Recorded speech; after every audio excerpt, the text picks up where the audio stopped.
Primeiro livro dos Reis, capítulo 18. Enquanto você procura, eu quero louvar a Deus por essa oportunidade. Oportunidade de estar em casa, pois congrego aqui na sede. Mais uma vez fazendo uso da palavra daquele que vive e reina. E o seu nome é Jesus. Amém? Primeiro livro dos Reis, capítulo 17. Enquanto você procura, eu quero louvar a Deus pela vida do nosso pastor presidente, pastor Neemias, o meu pastor local, com toda a sua família, pastor Ricardo, missionária Sebastiana, por ter nos aberto essa oportunidade maravilhosa de estar aqui, as missionárias dessa igreja, que Deus possa abençoar. Louvo a Deus que eu consegui trazer o meu amigo Davi. Deus é bom e a sua misericórdia dura para sempre. Amém? Primeiro livro dos Reis, capítulo 18, eu falei 17 e 18. Versículo 34. Quem encontrou, diga amém. Escrito está: E disse: Enchei de água 4 cântaros, e derramai-a sobre o holocausto e sobre a lenha. E disse-lhe: Fazei-o a segunda vez, e fizeram a segunda vez. Disse ainda: Fazei a terceira vez, e fizeram a terceira vez, de maneira que a água corria ao redor do altar, até as valas ele encheu de água. Amém? Se assenta aí, glorificando a Jesus. Irmãos e irmãs, eu gosto muito do livro dos Reis de Israel, pois é um livro que nos conta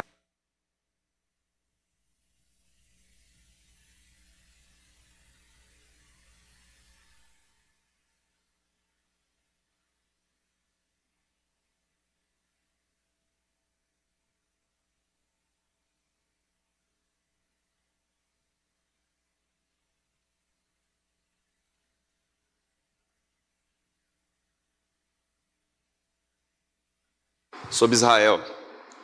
Seu filho Salomão se assentou em seu lugar e no final da sua trajetória ele começou a fazer o que não era correto aos olhos do Senhor.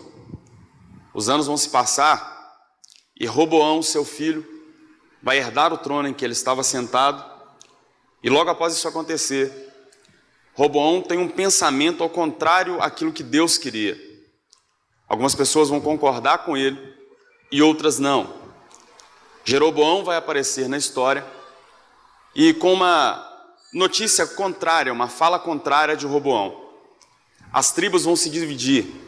10 tribos vão para o norte, 2 tribos vão para o sul. As tribos do sul são conhecidas como as tribos de Judá e Benjamim. Essas tribos vão se tornar Israel com o passar do tempo, Jerusalém com o passar do tempo.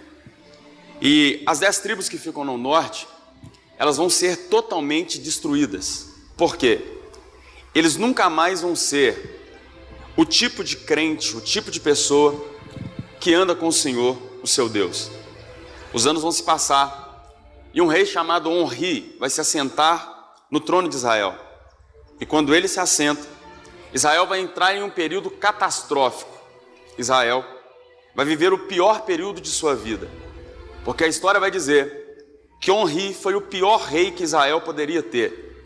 Aqueles que adoravam a Deus no passado já não adoram mais. Aqueles que caminhavam com Deus no passado já não caminham mais. E quando Onri vai se levantar do trono, porque a sua idade já é avançada, e ele vai ser levado dessa terra, quem é que tem que se assentar em seu lugar? Acabe, o seu filho. E o texto vai dizer que assim como Onri foi o pior rei que Israel já teve, Acabe conseguiu ser pior do que o próprio pai que ele tinha. Então, se o cenário já era ruim, quando Acabe se assenta, fica pior do que já era. Se o cenário era ruim, quando Acabe se assentou, as coisas começaram a ir para um buraco sem fundo e sem fim. E é nesse momento que Deus vai perceber que é necessário ter uma intervenção divina, porque há momentos na vida que somente a intervenção divina vai resolver o problema em que alguém está vivendo. E o cenário em que eles estão vivendo vai fazer com que Deus tenha que tomar uma posição. E quando Deus vai tomar uma posição, Deus vai procurar alguém para levantar. E quando Deus procura nos melhores lugares, Ele não vai achar ninguém. E é nesse momento que Deus vai olhar para uma cidade chamada Tisbé ou Tisbe. E quando Ele olha para essa cidade, dentro dela tem um profeta que ninguém havia visto, que a história não sabe quem é o seu pai e muito menos a sua mãe.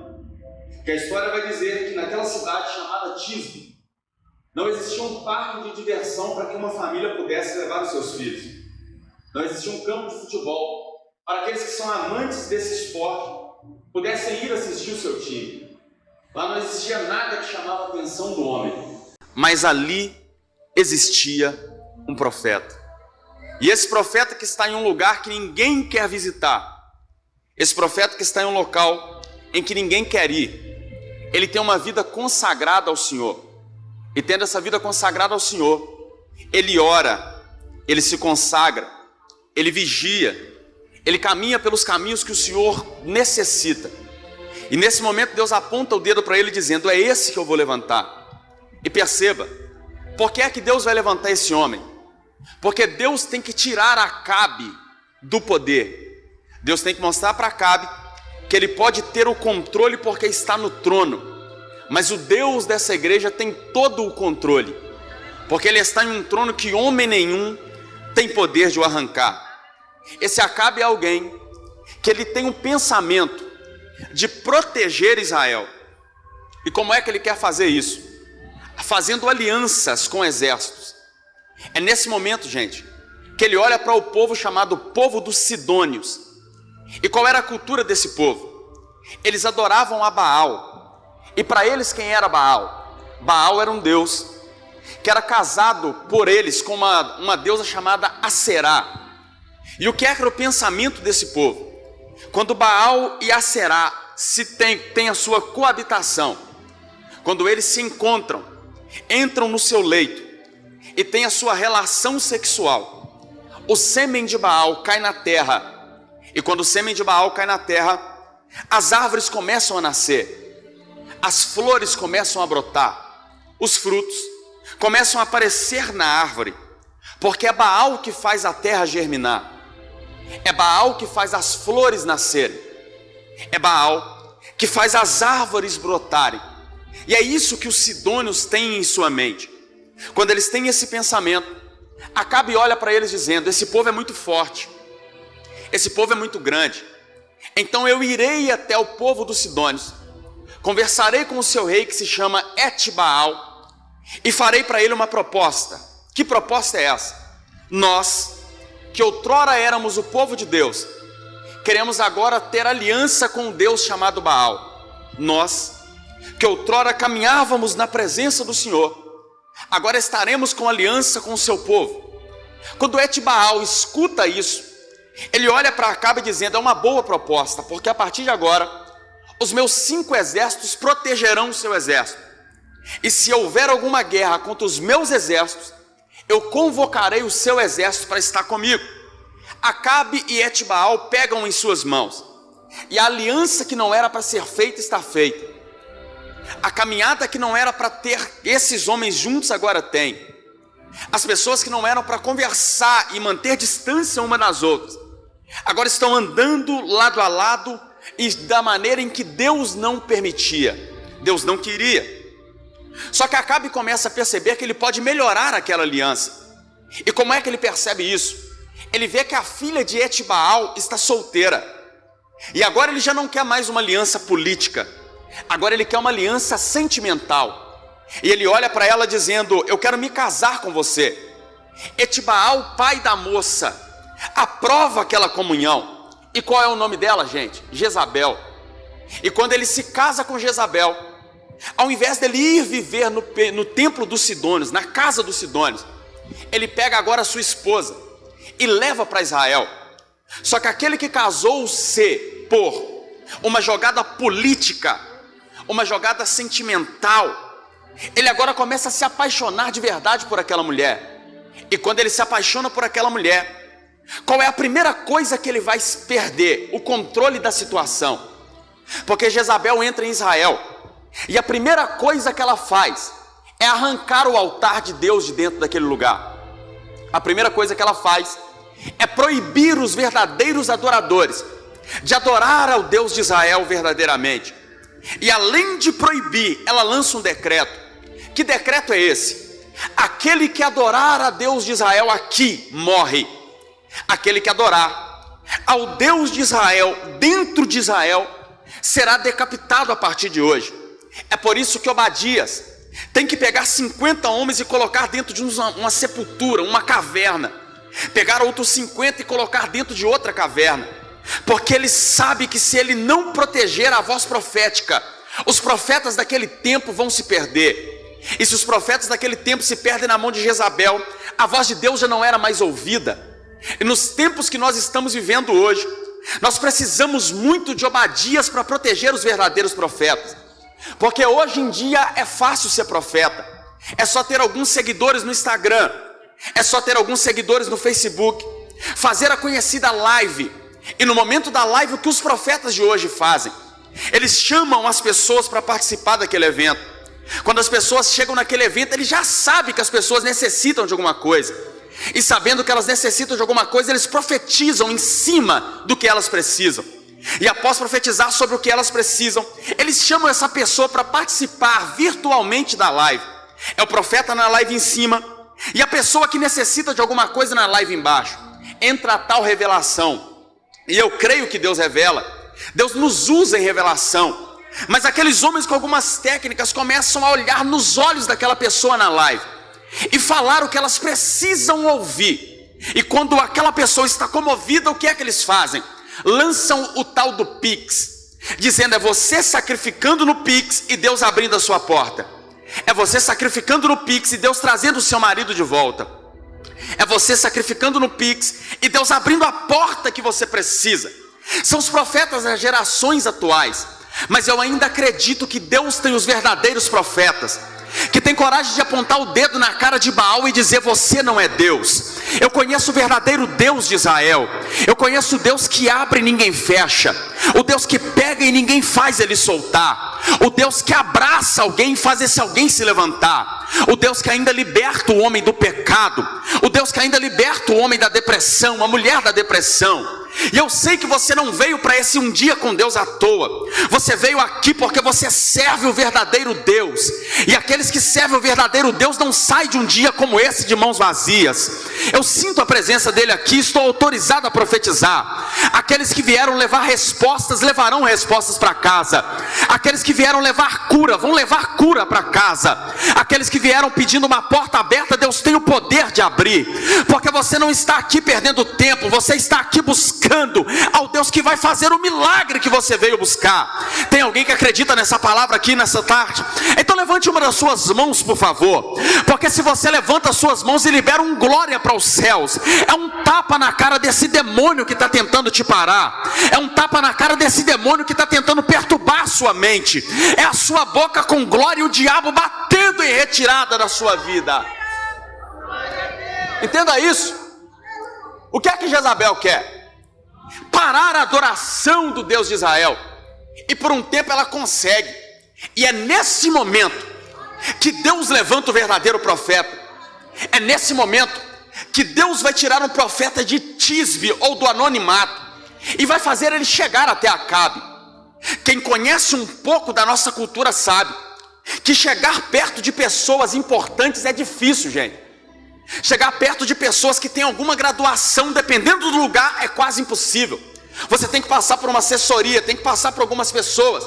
Só que aqui no texto, a Bíblia vai dizer que quando Elias sai de Tisbe, ele chega até o rei Acabe. Era como se Deus estivesse dizendo para ele: fica tranquilo, porque eu estou te enviando, mas já preparei o caminho para você passar. Oh glória! Deus está dando direção para alguém, mas Ele está dizendo: se eu disse para ir, pode ir, porque eu já preparei o caminho. E se nesse caminho tiver sofrimento, suporta, porque eu preparei esse sofrimento. Se nesse caminho tiver dor, suporta, porque eu já preparei essa dor. Mas lá na frente você verá que valeu a pena, porque eu estou no controle dessa caminhada, profeta. Lá vai Elias, para falar com quem? Acabe. Quando ele chega na frente de Acabe, Olha como o cara era macho, gente. Ele olha para o rei Acabe dizendo: eu sei que tu está com muitos soldados aí, o seu exército é grande, a sua aliança com Sidônios está aí, mas segundo a minha palavra, não chove e não cai orvalho em Israel a partir de agora. Sabe o que ele estava dizendo? Vocês estão dizendo por aí que Acabe é Deus, só que como eu conheço o verdadeiro Deus, eu nem vou chamar ele para a briga, eu mesmo vou tirar Baal do trono. Segundo a minha palavra, Baal não faz chover e nem cair orvalho. Eu imagino como é que esse profeta sai da presença do rei, gente. Imagine aquele povo olhando para aquele homem que apareceu do nada, que saiu do anonimato. Eles olham dizendo: quem é esse cara para achar que pode profetizar assim sobre nós? Quem é esse cara para achar que Baal não vai fazer chover? Baal vai envergonhar ele a tal ponto que ele nunca mais vai pisar em Israel. Aí agora um ser espiritual começa a se movimentar. E se existe no céu algum anjo que tem a obrigação de abrir as comportas e fazer chover, eu imagino ele se apresentando perante Deus depois da palavra de Elias. E quando ele se apresenta perante Deus, ele olha para Deus dizendo: Deus, será que eu posso fazer chover hoje? Aí Deus vai olhar para ele e vai dizer: eu vou te dar umas férias. Só por causa da palavra de um profeta verdadeiro. E por que é que isso vai acontecer, Deus? Porque ele teve coragem de enfrentar Baal, ele teve coragem de enfrentar Acabe, ele teve coragem de, pelo meu nome, enfrentar Jezabel. E se ele profetizou, eu estou assinando embaixo aquilo que ele falou. Oh, glória a Jesus. Eu estou assinando embaixo a palavra que ele liberou. Deus está assinando decretos por alguém aqui agora.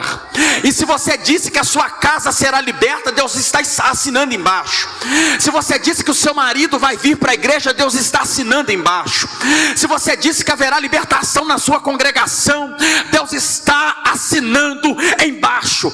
Porque Deus não deixa profeta verdadeiro envergonhado.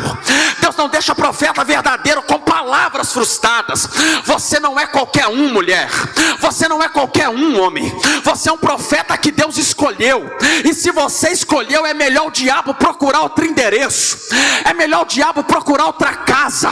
É melhor o diabo procurar outra família. Porque na sua família quem manda lá é Deus. Quem governa lá é Deus. Queira Jezabel ou não, queira Baal ou não, queira Acabe ou não, se Deus assinou, está assinado. Se Deus falou, está falado. Se Deus está no poder, não tem ninguém que tire o governo das suas mãos. Você vai sair daqui sabendo de uma coisa. Sabendo de que a prova está na minha vida, mas o Deus da vitória está comigo. A prova está na minha família, mas o Deus da vitória está comigo. Tu vai sair daqui com um decreto assinado, e esse decreto vai te garantir a vitória. Não chove, porque Elias falou. Só que quando o profeta profetiza, ele vai viver o que profetizou. E o que é que ele vai viver? A seca. Quando parou de chover, os rios começaram a se secar, as fontes já não jorravam mais água, o céu não derramava mais orvalho. Imagina o calor daquele lugar. Aí Deus olhou para ele dizendo: ó profeta, já que você profetizou e eu cumpri, fica tranquilo, porque no meio dessa sequidão eu vou cuidar de você. Vá para a beira de um rio, e esse rio se chama Querite. E a palavra Querite, etimologicamente falando, ou na tradução original, quer dizer lugar de cortar. Era Deus dizendo para ele: no momento dessa seca, no momento dessa luta, no momento dessa dificuldade, dessa escassez, eu vou te colocar num lugar que eu vou te deixar da maneira que eu quero, do tamanho que eu quero. É por isso que a gente sofre, é o Querite de Deus. É por isso que a gente passa por luta, é o Querite de Deus. Porque nesse Querite dói, Deus tira quem tem que tirar. Nesse Querite Deus afasta quem tem que afastar. Nesse Querite, gente que você orou por muito tempo, hoje nem olha para você mais. Nesse Querite, gente que ia na sua casa te pedir ajuda, te abandonou. Nesse Querite, gente que batia no seu ombro dizendo: você é o cara, você é a mulher. Hoje fala mal de você por todo lugar que passa e você fica sabendo. Mas Deus está dizendo: fica tranquilo e se alegre, porque nesse Querite você não tem que chorar por quem está saindo, você tem que se alegrar por quem eu vou colocar na sua caminhada. Porque é no Querite que Deus coloca corvo para trazer alimento, é no Querite que Deus fala com você face a face, é no Querite que enquanto tem gente passando fome, Deus manda alimento para você comer. Então suporta o período do Querite, porque por mais que as coisas estão difíceis, Deus está cuidando de você no meio dessa calúnia, dessa pedrada, dessa traição, desse abandono. Então fica firme, porque pode uma mãe se esquecer de um filho que ela amamentou, todavia se isso acontecer, assim diz o Senhor, eu jamais me esquecerei de você, porque tem o seu nome cravado na palma das minhas mãos. Ele está no Querite, gente. E o historiador Flávio Josefo vai dizer que os corvos traziam pão pela manhã e pela tarde. E segundo Flávio Josefo, os corvos iam dentro do palácio de Acabe, pegavam pão da mesa de Acabe e entregavam para o profeta na beira do Querite. Entendeu não? Eu vou dizer de novo. O rei estava colocando pão na mesa, os corvos vinham e pegavam pão da mesa de Acabe, segundo os historiadores, e após pegarem pão e carne da mesa de Acabe, eles levavam para Elias aonde ele estava, no lugar do processo que Deus estava tendo com ele, no lugar da luta em que ele estava vivendo. E eu não sei se você sabe, os corvos são as aves que comem carne, mas também comem mato, comem carne, mas também comem pão. Os corvos são os animais que quando estão com fome, e eles estão com muita fome de verdade, eles matam os seus próprios filhotes para se alimentar. E agora eles estão trazendo pão e carne para o profeta sem comer. É Deus dizendo: fica tranquilo, porque aquilo que eu tenho para você, tem gente que vai ter vontade de devorar, mas eu vou fechar a boca, e aquilo que é seu vai chegar na sua mão, aquilo que é seu vai chegar no seu endereço. Profeta de verdade não fica correndo atrás de bênção, profeta de verdade não fica correndo de igreja em igreja para ver onde é que Deus vai revelar alguma coisa. Se você é profeta, fica tranquilo, Deus sabe o seu endereço, sabe onde te acha, e daqui a pouco tem alguma coisa chegando para você, porque Deus vai enviar, meu irmão. Ele está tranquilo no lugar do sofrimento. E o que é que está acontecendo? Pão e carne chegando da mesa do rei. Oh, glória a Jesus. Tem alimento chegando de onde? Da mesa do rei. No momento da crise, no momento da prova, no momento da luta. Por que é que você não parou ainda? Porque da mesa do rei está saindo alimento para te sustentar. Por que é que você não parou ainda? Porque da casa do rei está saindo o sustento que você precisa. Oh, glória a Jesus. Quando o período do rio começa a secar, quando a seca chega no rio, Deus olha para Elias dizendo: você não vai morrer, já preparei um lugar para você ir, e nesse lugar você será sustentado. Eu imagino Elias olhando e dizendo: Deus vai me colocar no melhor lugar possível, Deus vai me colocar na beira de uma casa de um empresário grande que vai me dar tudo enquanto eu estiver deitado na cama. Só que Deus dá a direção para o profeta, e quando o profeta recebe a direção, para onde é? Sarepta.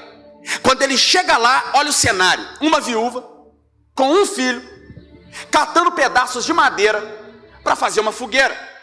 Quando ele chega ali, ele está com fome e sede. Ele olha para aquela mulher dizendo: me dê pão e água para que eu possa me alimentar. Olha o lugar que Deus preparou para o profeta: a casa de uma viúva que vai olhar para ele e dizer: meu senhor, eu tenho um pouquinho de farinha e um pouquinho de azeite, estou catando cavacos aqui para fazer um bolo para mim e meu filho comer e morrer. Olha onde o profeta chegou. Ele chegou num lugar de morte. Ele chegou num lugar em que a família estava caminhando para ser destruída. Ele chegou em um lugar em que a mulher que estava na casa estava olhando e dizendo: para minha casa só a morte, para minha família só a morte. Ele era profeta? Sim. mas aquele era o cenário que Deus havia preparado para ele. Ser profeta não é ir onde você quer. Ser profeta não é pregar onde você quer. Ser profeta não é cantar onde você quer. Tem um profeta preso dentro da Babilônia. Deus olhou para ele e disse: põe-te de pé e eu falarei contigo. Quando os anos passam, sabe onde que é que Deus leva o profeta? Para um vale que estava cheio de ossos, para um cemitério de ossos sequíssimos. E Deus olhou para ele dizendo: aqui você será profeta. Ser profeta onde tudo é bom é fácil. Ser profeta onde todas as coisas caminham bem é fácil. Eu quero ver ser profeta na sua casa onde você mora. Eu quero ver ser profeta na sua congregação onde você está. Deus não te plantou nesse lugar para você ser qualquer um. Deus te plantou nesse lugar para você liberar uma palavra e as coisas mudarem lá dentro. E por que é que você está calado no meio dessa prova? Por que é que você está calado no momento dessa luta? Deus te trouxe nesse lugar para você abrir a boca e dizer: Deus vai mudar as coisas aqui dentro. Deus vai mudar as coisas da minha casa. Deus vai mudar as coisas da minha família. Porque enquanto você murmura, o diabo bate palma dizendo: é assim que eu te quero. Mas quando você se posicionar e começar a profetizar lá dentro, tudo aquilo que o diabo colocou lá dentro, ele vai ter que tirar, sair de lá, e o nome de Jesus será glorificado na sua história. Eu vim aqui para trazer uma palavra para alguém. Que palavra, pregador? Você não é qualquer uma. Você não é qualquer um. Você é um profeta nessa terra. E pela Bíblia, profeta é o representante legal de Deus na história. Aleluia. Você é o representante de Deus na sua igreja. Você é o representante de Deus na sua casa. Você é o representante de Deus na sua família. Então usa o que Deus te confiou, meu irmão. Ele olha para ela dizendo: faz o bolo para mim, me entrega, e assim diz o Senhor: a farinha da panela não vai faltar, o azeite da botija não vai acabar. Quando ele resolve o problema daquela mulher, Deus olha para ele dizendo: agora é hora de se apresentar para Acabe. Quando Elias começa a ir lá no palácio, Acabe está olhando para Obadias e seus homens e dizendo: gente, o negócio está feio aqui. Pega os cavalos, leva para algum lugar e procura água para esses bichos comer, beber, senão eles vão morrer. Nós já não temos tanta comida mais. Então procure um lugar para eles se alimentarem. Quando Obadias está indo, com quem que eles encontram? Elias.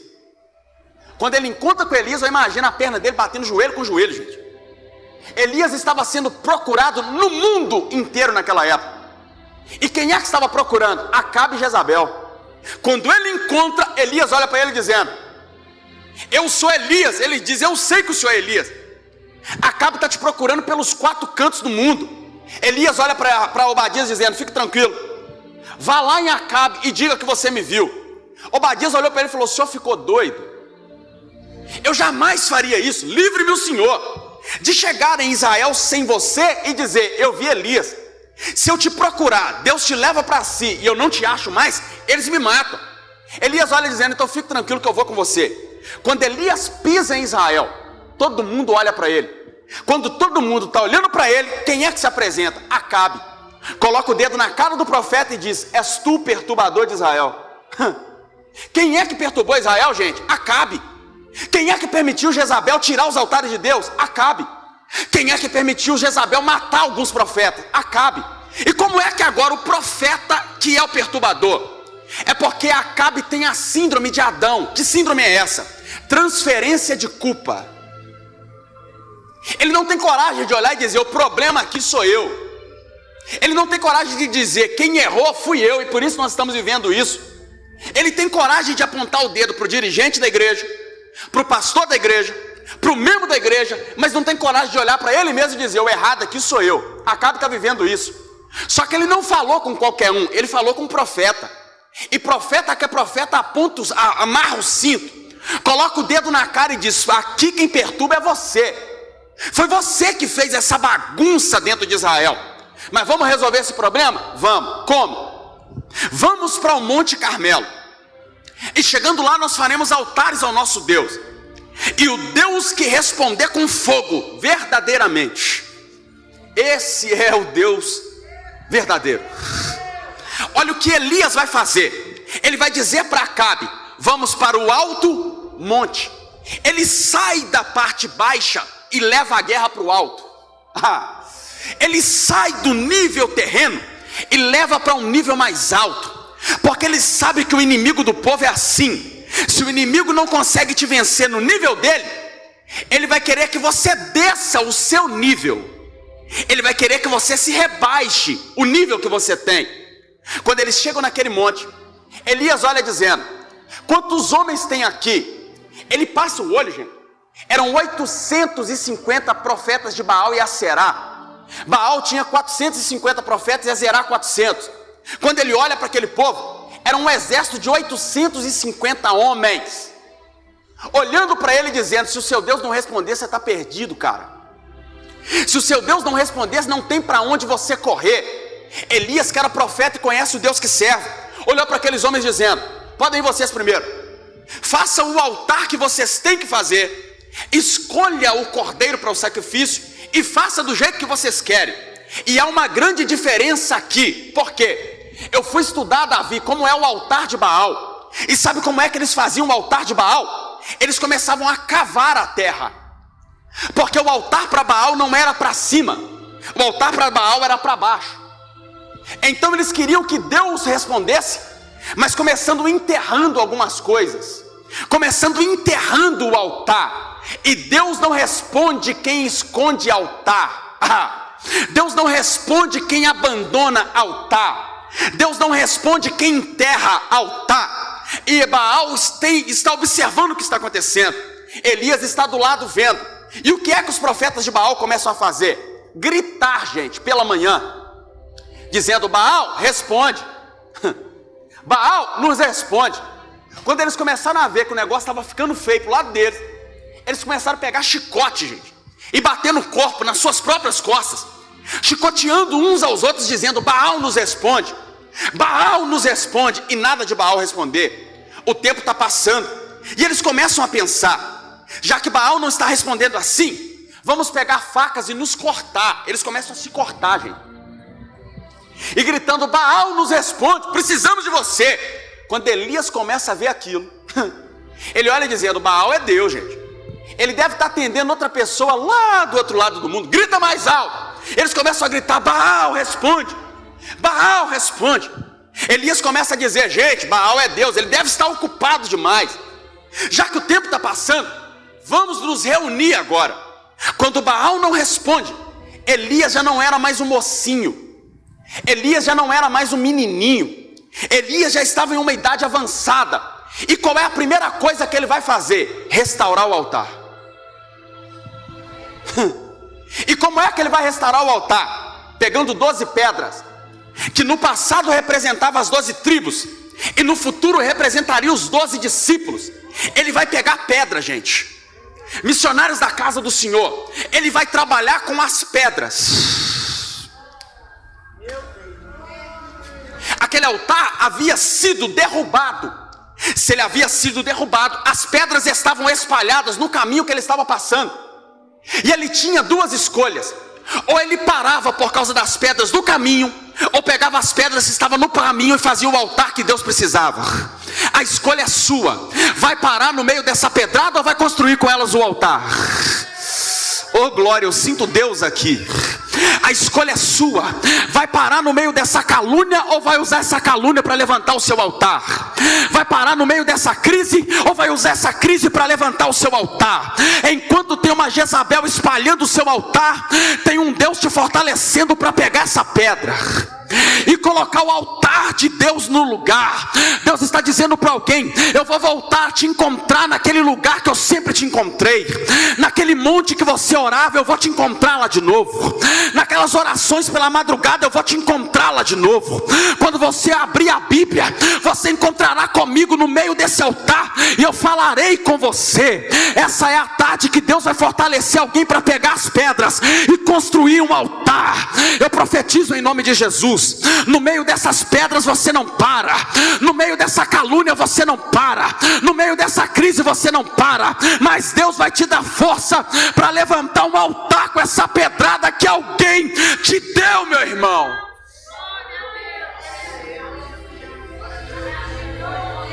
ele pega as pedras e constrói um altar. Põe a primeira pedra. Ele pega a outra pedra e não coloca longe, ele coloca colado uma na outra. Porque Deus não responde altar partido. Deus não responde altar com divisão. Deus não responde altar de gente que ora na igreja e fala mal do irmão lá fora. Deus não responde altar de gente que é crente aqui dentro, mas quando tem uma rodinha de fofoca, ele se assenta nela. Quer que Deus responda o seu altar? Tenha unidade. As pedras estão juntas e Deus vai responder o altar. Só que antes de ele colocar o sacrifício no altar, o que é que ele faz? Pega lenha.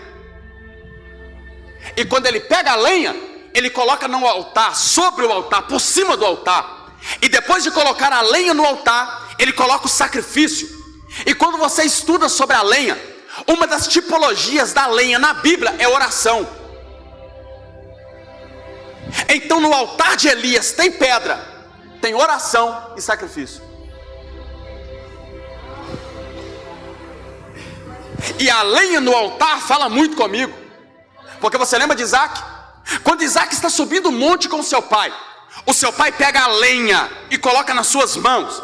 Isaac está subindo o monte com lenha, e a lenha simboliza a oração. Então do lado do pai tem alguém que ora. E enquanto ele está subindo com a oração para o lugar do sacrifício, ele chega perto do altar. Para quê? Morrer. É o pior momento da vida de Isaac. É o pior momento que ele já viveu. Só que antes de ele ser deitado nas costas na pedra, o pai coloca a lenha sobre o altar. E aquilo que ele carregou pelo caminho é o que está prendendo ele no altar agora. Oh, glória a Jesus. Você não está aqui porque você é bom demais. Você não está aqui porque seu padrinho é muito forte. Você está aqui porque um dia você foi carregador de lenha. Quando você estava forte, você orava pedindo: Deus, não me deixa desistir, Deus, não me deixa parar. E no momento dessa crise, dessa luta, dessa prova, a oração que você fez há anos atrás não te deixa sair do altar, não te deixa abrir mão do altar. Caluniado, mas está no altar. Passando pelo vale, mas está no altar. Foi abandonado e abandonada, mas está no altar. Isso é a resposta da lenha que você um dia carregou. E Deus está te dizendo: eu te vejo amarrado no altar, mas não te vejo solto lá fora. Antes de colocá-lo no altar, o pai coloca a lenha. Elias coloca a lenha, o sacrifício sobre a lenha. E o pensamento de Elias é impossível Deus não responder altar que tem lenha e sacrifício. Então, para isso acontecer, eu vou dificultar as coisas. Aí ele dá um grito, gente. Que grito ele deu? Peguem cântaros e tragam água. Isso aqui é loucura, gente. Olha o que Elias vai dizer: peguem cântaros e tragam água. Só que ele estava sendo procurado pelo mundo inteiro pela falta de água. Aí ele olha dizendo: pega o que está faltando para vocês e traga para o altar. Pega o que é escassez para vocês e tragam para o altar. Quando ele grita isso, a Bíblia nós lemos, está escrito assim: e vieram 4 cântaros pela primeira vez, e Elias disse: traga mais água. Vieram mais 4 cântaros na segunda vez, e ele disse: traga mais água. Vieram mais 4 cântaros na terceira vez, e a água que veio molhou o sacrifício, molhou a lenha, molhou o altar, e fez com que as valas que estavam ao redor do altar fossem cheias. E eu não sei se você sabe, mas um cântaro de água, ele suporta 12 litros, 800 ml. Cada cântaro suporta no máximo 12 litros, 800 ml de água. Só que no balançar do cântaro, um pouco dessa água cai no chão. E quando ela cai, possivelmente, naqueles cântaros tinha 12 litros e meio de água. Só que se eram 4 cântaros, na primeira vinda daqueles homens até o altar, era 50 litros de água. Na segunda, mais 50 litros de água. Na terceira, mais 50 litros de água. Era 150 litros de água no altar de Elias. E quando ele olha o altar todo molhado, o pensamento de quem trouxe água é: fogo não pega em água. Fogo não pega em água. E já que ele está pedindo água para o fogo pegar, Eu morro de sede por causa da minha água, mas não vejo o altar dele pegar fogo. Eu morro de sede, mas não vejo a promessa que ele fez se cumprir. Só que a água naquele tempo era usada para pelo menos 3 coisas das muitas que tem. A primeira, para alguém beber e matar a sua sede. A segunda, para alguém fazer comida e se alimentar. Para a terceira, para se banhar. Então quem trouxe água para o altar era alguém que estava abrindo mão de tomar banho com aquela água. Quem trouxe água para atrapalhar o altar de Elias era gente que estava abrindo mão de matar a sua própria sede, para ver o altar dele não pegar fogo. Gente que trouxe água para aquele altar era gente que estava abrindo mão de fazer comida com aquela água, só para ver a promessa de Deus na vida dele não se cumprir. Fique tranquilo, porque isso vai acontecer com você. Você vai ver muita gente que vai tentar trazer água para a promessa de Deus não se cumprir. Você vai ver muita gente que vai se levantar para a promessa de Deus não se realizar. Você verá muita gente que, se for para atrapalhar o que Deus tem na sua vida, eles pegam a água do reservatório, molham a sua promessa, molham a sua chamada, molham o seu nome, só para tentar atrapalhar aquilo que Deus tem para você. Mas eu não sei se você sabe, Elias fez uma oração, e a oração fez Deus abrir o céu, e o fogo desceu do céu. E quando o fogo desceu do céu, a Bíblia vai dizer que queimou o sacrifício, queimou as pedras do altar, queimou a lenha e secou a água. Deus está dizendo para alguém: para aqueles que oram, eu estou quebrando o impedimento aqui agora. Para aqueles que oram, eu estou quebrando o obstáculo aqui agora. Para aqueles que oram, eu estou quebrando a barreira aqui agora. Não há barreira que para a promessa daqueles que oram. Não há barreira que para o propósito daqueles que oram. Quem trouxe água para tentar atrapalhar a sua chamada vai ficar envergonhado no meio do caminho, porque há um fogo descendo do céu aqui agora. E Deus está dizendo: estou queimando barreira, queimando impedimento, quebrando toda cilada, quebrando toda obra de feitiço. Eu estou quebrando aqui agora. Eu estou quebrando aqui agora. Quem pode levantar uma das suas mãos, por favor? Porque você com as mãos estendidas e Deus derramando fogo no seu altar aqui agora. Você pode ter chegado nesse um dia com Deus com o altar apagado, mas Deus está acendendo a lenha agora. E aquilo que outrora era apenas brasa vai virar uma fogueira nesse ambiente. Glórias a Deus. Glórias a Deus. Você vai sair daqui com o seu altar pegando fogo. E quando aquele que te viu chorando olhar para você, vai olhar de novo dizendo: por que é que o sorriso está no seu rosto? Você vai olhar para ele e vai dizer: é porque eu fiquei o dia todo na igreja, levei lenha para o altar e Deus decidiu acender. Oh glória. Tu vai voltar a cantar, mas é com o altar aceso. Tu vai voltar a pregar, mas é com o altar aceso. Vai voltar a dirigir, mas é com o altar aceso, porque Deus está acendendo aqui agora. Deus está acendendo aqui agora. Isso aqui não é culto para gente normal. Gente normal está no Independência uma hora dessa vendo o Cruzeiro jogar. Gente normal está na frente da televisão para ver qual vai ser o capítulo da novela. Mas gente espiritual veio para um dia com Deus como esse, olhou para o céu e disse: eu só saio de lá quando o Senhor acendeu o meu altar. Oh glória, oh glória. Alabaracandaraya, Urabaracandarabahaya. Tem fogo descendo no altar de alguém aqui agora. Oh glória a Deus. É o fogo pegando e alguém glorificando ao Senhor. É o fogo acendendo e alguém abrindo a boca e adorando ao Senhor. Enquanto você glorifica aqui, Deus visita o seu altar agora. Enquanto você glorifica aqui, Deus visita a sua casa agora. Enquanto você glorifica aqui, Deus visita a boca de fumo e tira o seu ente querido de lá.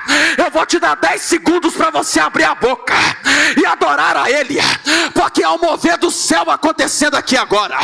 Há um mover do céu acontecendo aqui agora. Pensaram que o seu 2023 terminaria como 2022, mas Deus se apresentou e disse: nesse ano eu te acendo, eu te acendo, eu te acendo, eu te acendo. Se tem alguém batizado no Espírito Santo, receba poder do alto agora. Receba poder do alto agora. Se isso é barulho de língua estranha, pode aumentar a língua estranha. Se tem alguém que é do glória, vem comigo nesse glória, porque você não sai daqui com como chegou, vai sair daqui aceso, aceso, aceso, aceso. Pega essa glória que desceu, pega essa glória que desceu. Seja renovado pelo poder da palavra, seja renovado pelo poder da palavra, seja cheio pela palavra. Deus vai na frente, abrindo o caminho. Fique de pé quem pode.